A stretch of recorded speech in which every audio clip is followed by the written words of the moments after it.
Oh, you get info and tickets and everything else at pistonpowershow.com. But I have a 4-pack of tickets for you here. Grab some pals and get to the Autorama. Call 216-578-1007 or 800-348-1007. Are you trying to make us all uncomfortable? Alan Cox. It's gross, it's weird, it's not right, it's not cool. And there's plenty more where that came from. Back to the Alan Cox Show on 100.7 WMMS.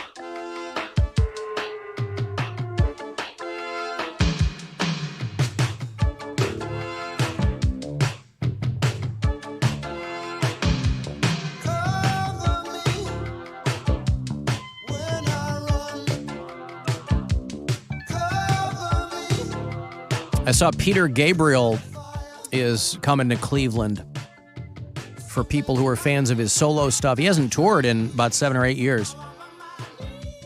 You got to like a little bit of everything when you're a Peter Gabriel fan. A lot of people kind of, depending on what generation you're in, associate him with like the MTV era with Sledgehammer and Big Time and all that.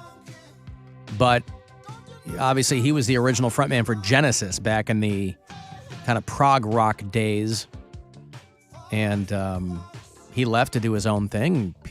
Phil Collins slipped in, and the rest is, as they say, history. But Peter Gabriel fans, he's playing the Romo Fijo on September the 27th.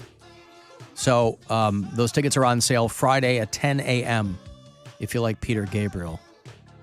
The I.O. Tour. I think he's getting ready to drop something new or whatever. By the way, if you go even further back with Genesis, if you go back to like the late 60s, early 70s, Steve Hackett is going to play the Goodyear Theater in November. So if you're like an old school prog rock Genesis fan, Steve Hackett was with them from like the late 60s for a few years in the 70s. Basically, when Steve Hackett left, or maybe he and Phil Collins got there at the same time, maybe. Anyway, Steve Hackett's doing a show called Genesis Revisited. So if you like that really old Genesis, he's doing November 1st at the Goodyear Theater. It's an embarrassment of riches for old school Genesis and Peter Gabriel fans around these parts. I know we're all going. We're all going to see Peter Gabriel, I assume. Obviously. Obvi. What day is it? Yeah. It is September the 27th. You're not busy. At the Romo Fijo. You can't go. I would go, actually. What the... I would go. I like Peter. Yeah, you kind of have to be into. You got to be into world music and G. huh? Pete G. Pete G. Right. September the 27th is a Wednesday night, but there is an early Guardians game that day, so we'll be able to hop out of here and scoot right across the Piazza. Try again. To see Peter Gabriel, but. One of Poundcake's favorite songs, too, by Shock the Monkey. So Ozzy Osbourne covered, I don't know if we have Ozzy's Shock the Monkey, but does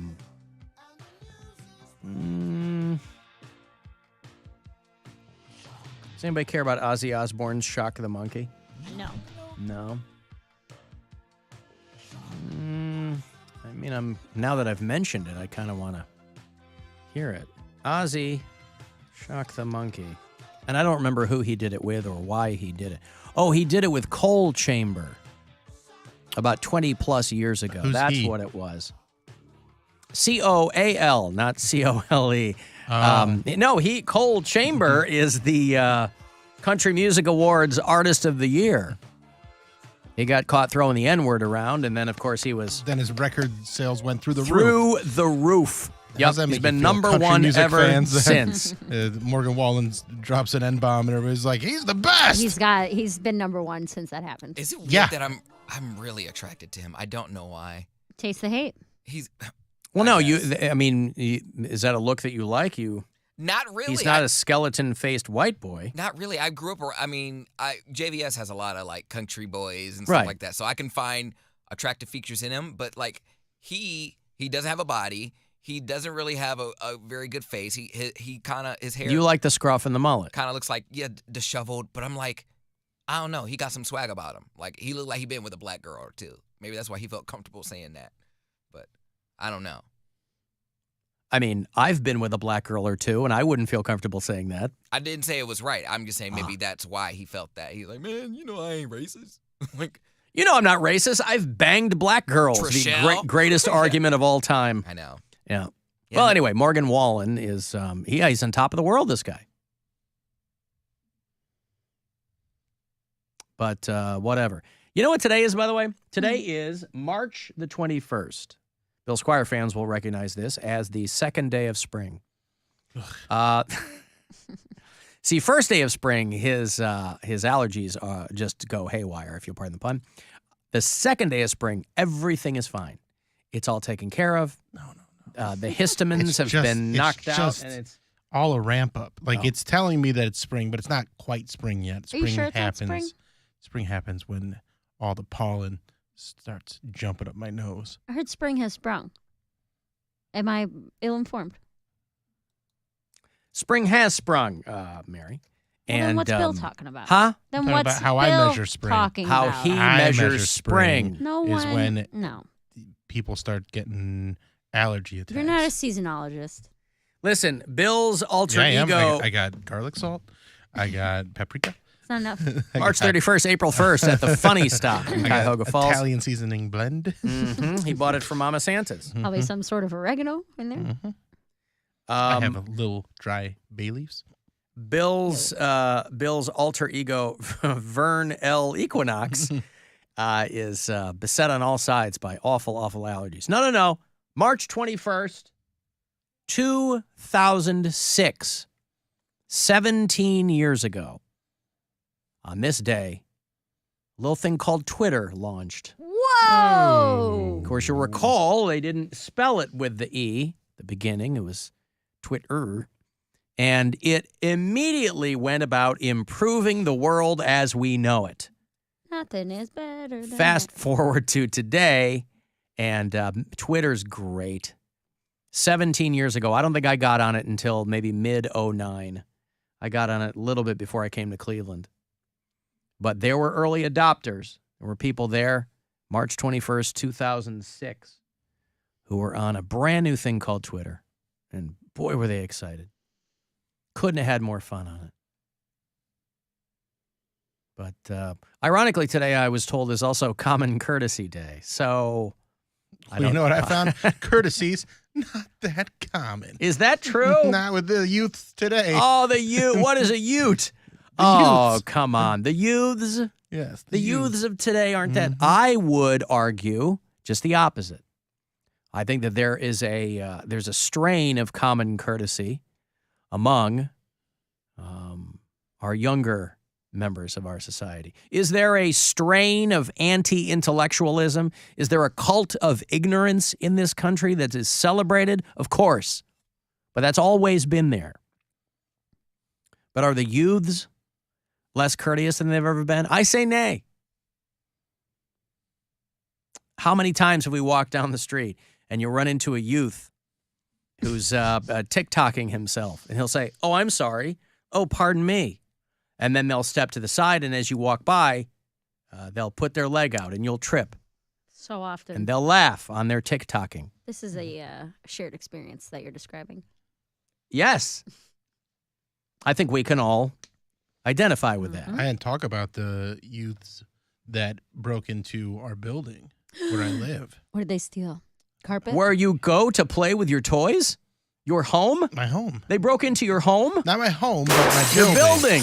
How did they break in? They waited until someone went into the garage. That's not breaking in. And then they ran in. And according to the newsletter, they were trespassing. And then they damaged a few cars. Luckily, someone else came in and it scared them off. But they damaged a few cars, I believe, with crab apples. I think we're dealing with some crab apple tusks over there at Scorpio Tower.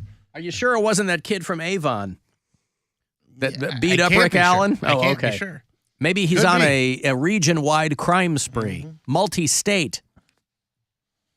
So now we have to have our garage doors closed faster. Oh. Hey, listen, We at really least, got to speed in there. at least yours didn't implode like the Right. one next door. Right down the street. Mm-hmm. Yeah, we had some crabapple tufts in there causing ruckus in the garage area. Not ruckus. Anything but ruckus. So they had to be some Riff-raff. They had to be. It had to be some neighborhood riffraff, right? Nobody comes from the east side, right over here on 9th, to wreck some cars in Lakewood in the subterranean parking garage. I assume subterranean parking garage. Correct. Yes. Of a high-rise condo building. See, Bill Squire's living the high life there in Lakewood, right on the lake. Squifle Tower is a sight to behold. He has underground parking, Mary. But I was a mole person when I had underground living. Well, you weren't living in the parking garage. You don't know what I You were was doing. living. You were living underground. You didn't even have a parking I just garage. Park there and then go upstairs to the 9th floor where I'm actually in the sky. Yeah, all right. So how does this get transcribed in the newsletter? They go, "Hey, want to let everybody know." Probably. Lock your stuff. Right. Yeah, it just said, "Here's what happened at," and then the name of my building. Had you heard about it before this? I did Had not. word gotten around to you? No, I had One of your no old idea. persnickety neighbors didn't say something to you? No. Persnickety. Grandma didn't know? Grandma didn't know. Grandma had to read it. Like, they posted it in the elevator, too. They sent us emails, but she doesn't have her email. Right. She Give it needed to hard them. copy. Yeah, so she's reading in the elevator with her glasses on. She's like, "What's going on here?" So she doesn't stay as locked into the happenings of the newsletter as I do. Mm-hmm. She's just enjoying, she's in the penthouse. Is this She don't as got to worry about anything. is this as exciting as the condo newsletter has gotten? Is this as dramatic Well- as it's been? Since the day Bill moved in, when Yep. the last newsletter they sent No. out, Yep. local Because- celebrity Bill Squire moves in to Squifle Tower, I'm giving so it its careful name. about telling anybody what I do and trying to Yeah, sure. I'm so He had a parade. There were balloons No, and I don't ticker tell tapes. I don't tell anybody what I do. I don't want them to know what I do. And my girlfriend talks to people all the time. Oh my God, my boyfriend's like totally famous, and we live Not on the like 9th that, but floor. so she's more well known in the building, and now it's getting out who I blowing am. your And cover, what, bro. I know, and she's like, "Well, I'm just, But nice how to does that people." happen? Because she is just around and talks to people. Like when she's in the elevator, she's talking with people. Right, but how does she just- mention your name? Well, she has my dog sometimes with her, so people know the dog, and she just talks about me a lot. So Have you then- asked her to Like, keep? ew, Have you she's asked like her to obsessed with No, you. she's learned to be more discreet? I have not, but she just does now because it's gotten to a point where some people are waiting around to talk with her and stuff like that, and she's like, "I just want to go outside and be left alone." I'm like, "Yeah, but you create these friends. You talk to people. You're kind to people, and then they want to talk to you because they have nothing else going on. These are old people that only hang out in this building and maybe take the a little stroll. a little stroll to the grocery store. Yeah, but it can't be but the old people wouldn't know who you were. So she's telling younger people. No. It's not that they know who I am.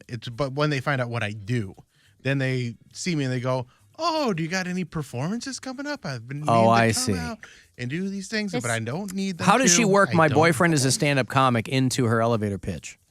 I mean, it's not just elevator. It's standing out front of the building with the dog. It's all sorts of. You know what stuff. it is too? This is She's just too talkative. when it This comes to- is- she's too friendly. this is the downside of living so high up. Mm-hmm. You have a short elevator ride, you're golden. So let's say you live on the 4th floor. You're like, I only got to go down a few floors. You're coming down from the 10th, 12th, Ninth 14th, floor. 15th? What? 9th 100th floor. You're But coming it's down from the also- 100th floor. I mean, But I've done it for 3+ years now, where I keep it on the weather, very basic small talk. I never tell them where I'm going. I never tell them where I've been. God, you know what, Bill? I don't tell them where I'm going or where I've been. Oh, Bill, where are you coming from? Shut up, old lady. I'm not going to tell you. Oh, I don't tell my name either. This They happens just in- know you. They know your face and your dog. Yes. I keep it, yes. It's either talk about the weather or talk about Whoopsie. Yeah. They all know Whoopsie's name. I'm Whoopsie's dad. That's Yeah. how they know me. And that's fine. I don't mind that. See, I think if I lived in your building, I would have to explain myself a lot more often. To whom? People, every time I'm in an elevator, they're like, "Where are you going?" Like, Nobody I don't think asks where you're people ask going. where you're No, they going. don't have Nobody they don't have an asks- elevator attendant. Nobody asks where you're going. You can volunteer where you're going. but nobody's really asking about that. Poundcake, they'd want to make sure you lived in the building. That's what wink, I'm wink. saying. Yeah. That's my whole point. I'm minding my business. Well, what floor do you live on, sir? I'm like, I'm not telling you. Then they call the front desk, and they're like, we think we have a trespasser in the building. We're like, clearly he can't afford to live here. Someone must have left him something in their will. Carl, who lived there for 40 years. Carl left his condo to Poundcake. Yeah, but then that means that you can live there. I know. But they should focus less on that and figure out who is cracking windows in the parking garage. Crabapple Tufts. Yeah. But also, that's not people breaking in. That's people sneaking under the gate. It's kids being kids. It's not. I'm not that kids are concerned gonna about kid. it. All right. What were you saying, happens Mary? to me at my house all the time. I can't even walk to the bathroom without someone stopping me and being like, God, what do you do for a living? I've heard so many great things. The bathroom. I'd like to make it to one of your Who shows is one day. in your house that you can't even get to the Brian, bathroom? The cat, Oh. Blake. Yeah. The cat's never even been to one of your shows. I know, and she says all the time, I've been meaning to come. She's like, I saw some of those Zoom ones and it didn't seem all that good. So Tell me when you're playing closer to home, and I'll come check you out one day. Well, you got that going for you. I understand, Bill. It's very tough when your partner won't stop talking about you to everyone that lives in your domicile. Mm-hmm. In the domicile. Yeah. Well, I don't have that problem. Gwen's not walking around. No, just she telling is. everybody She in the stays house? stum the whole time. Nope. Not even in the house. She'll go, "What'd you do today?" She'll go, "I'm sorry, I misspoke. What do you do?" And that's our relationship. I'll grill my young child about her day at school, and I get about the same response. Okay. But if your cat and your boyfriend are grilling you when you get home, No, Brian is bragging about me to the cat, to the kid, to everyone in our house, the plants. I know this I isn't can't true. even make it. How do you know? because of the part you said it where he's bragging. Okay, all right. he's not the braggadocious type. Yeah. But you don't know what he says to the plants. Well, Just because he's not that way to other people, maybe he unleashes his braggadocio the way that the plants, to the potted plants. the way that they don't leave me alone. You guys glad I'm back? Yeah, I got to take a break. It's, I'm here. Aren't you gone tomorrow? I'm gone half the day tomorrow. Oh, boy. All right. Well, half the day tomorrow. I got a break here. If you want to send a text,